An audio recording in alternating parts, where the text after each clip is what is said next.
में देखो हमें 2022 से लगे हुए हम, तो उसमें हमें 4500 का मानदेय दिया जा रहा था। और 2023 में भी हमें सरकार ने एक जो 500 का मानदेय बढ़ाया था, वो आज तक मिला नहीं हमें। और पूरे साल हम वेट करते रहे, शायद हमें इस बार भी इस बजट में जो शिमला में हुआ, तो हमें इसमें भी हमें काफ़ी उम्मीद थी कि भाई इस बार हमें कुछ अच्छा मिलेगा। तो हम वेट करते रहे, पर इस बार भी वही बात हुई कि 500 बढ़ा दिया और चले जाओ। डिमांड हमारी है कि जब हम लगे हुए थे 4500 में लगे हुए थे, 5000 वर्कर लगे हुए, जितने भी हमारे हिमाचल में लगे हुए MTW लगे हुए हैं, तो उसमें हमें 8 घंटे की ड्यूटी कर रहे हैं। हम सुबह 9 से 5 बजे तक ड्यूटी कर रहे हैं।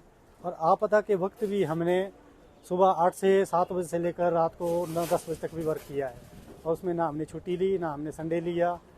तो फिर भी हमें उम्मीद थी कि शायद हमें इतना वर्क करते हुए और हमें कुछ ना कुछ आज इस बार हमें जो अच्छी एक कम से कम, जो कि हमारे PWD मिनिस्टर साहब भी कहते थे कि इनका मानदेय बहुत कम है और कम से कम इनका जो है 300 रुपये होना चाहिए। तो हमें चाहते थे कि शायद हमें इस बार 300 350 तक मिल जाएगा, तो वो भी नहीं मिला। तो इस बार निराशा हाथ लगी। रणनीति अभी तो देख रहे हैं, अभी तो हम आपके मीडिया के आपके आधार पर हम अपनी मांगे रख रहे हैं कि हमें जो वर्क है हम कर रहे हैं, और कम से कम हमें 350 जो 400 अगर सरकारी दिहाड़ी दिया जाए, वो हमारे लिए सबके लिए बहुत अच्छा होगा। पॉलिसी के लिए मांग कर रहे हैं, बट हमें वो है जो हम 8 घंटे ड्यूटी कर रहे हैं, हमें वो चाहिए, हमें वो हक चाहिए, ना कि हमें कोई 40-50 हज़ार मांग रहे हैं। जब भी हम बात करते हैं CM साहब से, PWD मिनिस्टर से, हमें आपदा का नाम दिया जाता है कि आपदा का टाइम हुआ, इस तरह से बजट जो नहीं है। तो हम ये चाहते हैं कि हमें कोई ज़्यादा नहीं मांग रहे हैं, जो सरकारी दिहाड़ी जो घोषित अभी की हुई है, हम उस आधार पर अपने मांग कर रहे हैं।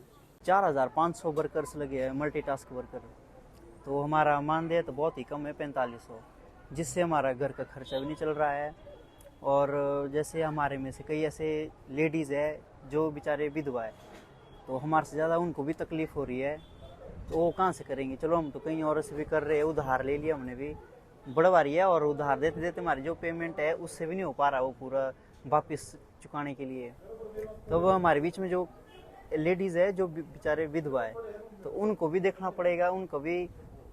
पड़ेगा, मुख्यमंत्री जी को भी देखना पड़ेगा कि भाई नहीं हो पा रहा है, इससे 4500 से हमारा घर नहीं चल रहा है, बच्चे है, माँ बाप है, गृहस्थी संभालनी पड़ रही है, तो उससे नहीं हो पा रहा है। तो मुख्यमंत्री जी से हम यही अपनी मांग रखते हैं कि हमारे को डेली वेज पर लाया जाए।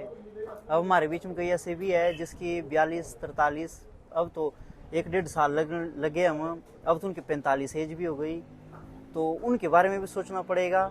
अब उनको तो बेचारों को अब रेगुलर होने के लिए भी 10 साल, रेगुलर होने के लिए पेंशन के लिए भी रेगुलर 10 साल काम करना पड़ेगा फील्ड में, तभी उनको पेंशन के हकदार रहेंगे। अगर ऐसा ही चलता रहा तो चलो मानदेय भी हमारा कम है, अगर ऐसा ही चलता रहा तो फिर तो उनको ना पेंशन के वो हकदार रहेंगे बेचारे, ना कुछ।